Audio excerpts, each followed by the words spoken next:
Can I ask you one more little thing? Yes. Is that, through this process of learning and growing, and I am almost on the verge of, it's almost like what I really want is there, and I can see it almost, and I can feel it, but it seems... Describe to us in emotional terms, if you can, what that feels like when you know it's there, you can feel it. What's that emotion that you're describing? Is it disappointment? Is it frustration? No, sometimes I say to myself, okay, you get in there, so be patient. But why are you telling yourself to be patient? Because impatience, that's it. Impatience is the emotion that you're feeling. Yeah. Impatience. Yeah. So impatience will keep you from getting what you want forever. Because it's lack of consciousness. It's focused upon what you don't want. So you're on the right track as you talk to yourself to help yourself be less impatient. So you could acknowledge things that you once felt impatient about that now you don't have those worries about. You see, here's the thing. Most everybody thinks that once you get what it is you want, then you won't have impatience. And why would you? You wouldn't have any reason to have impatience because you've already got what you want. But you have to find a way to not have impatience before it manifests. And how might you do that? By accepting that it already does exist, that your inner being is already all over it, that the cooperative components have already been gathered, and as you wisely said, I'm peacefully, joyfully, easily on my way to it. Yeah. Oh, sure, temporarily not quite there, but it's unfolding. These are the kinds of things that you want to say to yourself. Last time I was sitting here in front of you, I didn't have any questions. I just wanted to ask the universe to help me to reach a specific desire that I have. And but you're still not quite hearing us. Sorry. You've already... It's all right. We're only excited. We're not after you. Yeah. Well, we're a little after you. You've already asked, and it has already been answered. Do you accept that? Okay. Do you? Do you accept that? Because a lot of people don't accept it. I've asked, but it's not in my bank account yet. It's not in my garage yet. My physical apparatus hasn't improved yet, or. And so I've asked, but it doesn't feel given because I don't got it yet. I don't have it yet, so it doesn't feel like it's really been given to me. And we say, it's been given to you, but you got to figure out how to let it in. And the only thing that you're doing that keeps you from letting it in is noticing that it isn't there. And so you sit here today, it's really unfair that he got here last time and he got here again, isn't it? And saying, how can I get these things that I don't yet have? And we say, you have to accept that you already have them and that you're in the process of, it's like it's been revealed to you. It's raining down around you. You just have to let yourself realize it. Esther's been using these words because some really amazing things have been happening where the cooperative components are coming in such strong clusters into Esther's experience that it's just breathtaking. And the words that she's coining for herself and for friends, as she talks about, it's like things are putting themselves together. And we say that's what we've been saying about the cooperative components. The law of attraction is putting the cooperative components together. But when you are doing less noticing that that's not here and that's not here and that's not here, and instead you're noticing what is here and what does feel good and what you're appreciating and what you're thankful about, and so you're vibrating mostly on the upper half of the emotional scale, and it's the most delicious part of physical experience, and this is what you're sensing and this is what you're on the brink of. You're on the brink of being aware of that stuff that has already come together, showing itself to you a piece. It just knocks you over when you begin to let the blessings in that you've been asking for. But most humans, it's like the blessings are raining down around you with people being in the right place at the right time and ideas flowing to you and situations lining up for you. But the rain is falling all around you, the rain of well-being, and you've got your umbrellas up saying, well, I'm really dry under here. And we say, you're not letting in what you've asked for. But you can, and it's way easier than we're making it sound as we are pulling out all the stops trying to get you to hear what we mean, you see. It's all right, but almost everybody is so observant of what is manifested that almost all their vibration is about what's manifested.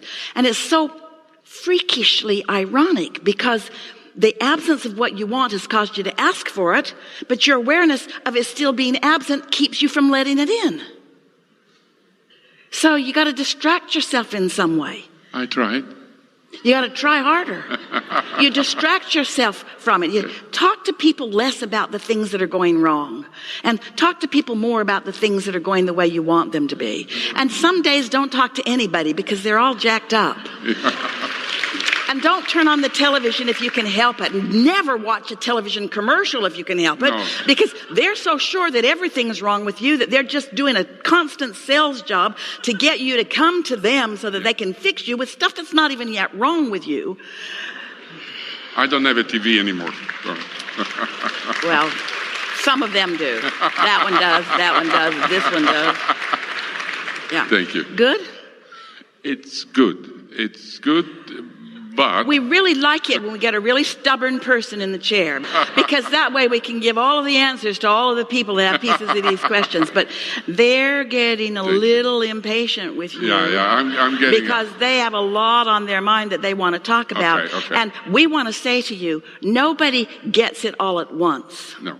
But you've heard enough from us here today. There isn't one thing that we've said to you that you don't already know. You just haven't been practicing it. Yeah. And so we want to point out one last thing to you. There's this continuum. We've been seeing it or describing it sort of like a train track. And you're like the train on the track. And on one end, going that away is the stuff you don't want, and going that away is the stuff you do want. And so you're on this track, but you're noticing what isn't happening, and so you're pointed that way. And then you do it a little more, and pretty soon you get trending enough, you get believing enough, you get expecting enough. You can't create outside your expectations. And that's so confounding to people because life makes you expect things, and then you expect them, and then you can't get past those expectations. So you've got to find a way to selectively sift and to improve your expectations a little bit at a time, you see. So this train track, you're going 100 miles an hour, we'll say, in the direction of what you don't want. Well, you're not going to stop all at once and go 100 miles an hour in the direction of what you do want, but you can slow that train down. And this is the thing that most people haven't heard from us and they don't really understand, and it's time for you to really get this picture in your mind. So, did you hear us when we talked about your inner being who's focused in your vibrational reality where all of your requests are being stored like on a hard drive for you? They're there ready for you to collect them anytime you're vibrationally or emotionally ready.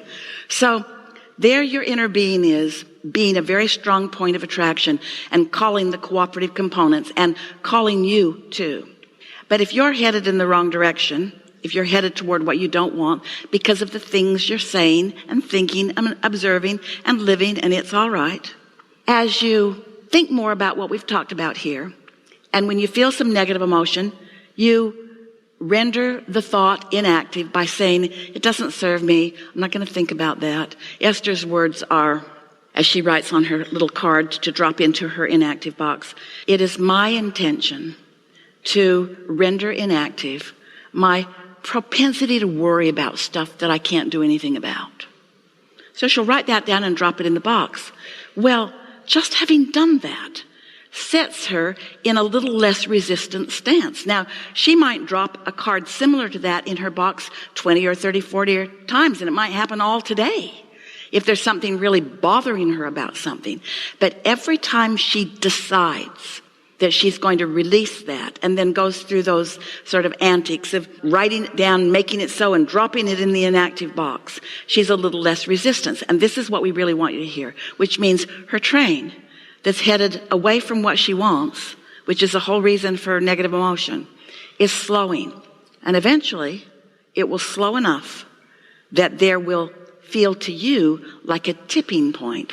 What it really is you'll slow it enough that this calling will be able to grab you as a cooperative component and begin pulling you in the direction of what you want. So your expectation will improve and improve and improve and improve until there will be another tipping point where it will drop right into your see it, hear it, smell it, taste it, touch it, physical, manifested awareness. That's how every single thing works. Nothing that any of you are living is coming to you outside of your expectations. Now, we will acknowledge that some of your expectations, you were born into a family that expected that, and you saw them expect that, and they expected it, and they lived it, and you watched them live it, so you expected it. It's like Esther talking about her mother. When Esther went to school and started learning about grammar, it was pretty easy for her because her family spoke good grammar. We don't display it here often for fun. And so Esther didn't have a hard time learning because she'd been observing that. It was easy for her. And so some of you have come from environments where people just expected life to go well. And it did, and you observed it, and then you expected life to go well. And some of you are saying, well, that's not fair. Well, that feeling of injustice, that'll get you every time. Because there is this equal opportunity for you to be or do or have anything that you want. And some of you chose situations that were not a feathered nest, because you wanted to launch your own rockets of desire. You wanted to ask for your unique things. You wanted to build your life in a way that wasn't like everybody else did. But everybody gets to build the life that they want, and your source energy, who is part of your authentic self, will help you with every part of that, you see. And so, really, friend, we want to tell you two things. We love you, and you got to stop complaining about what's not coming.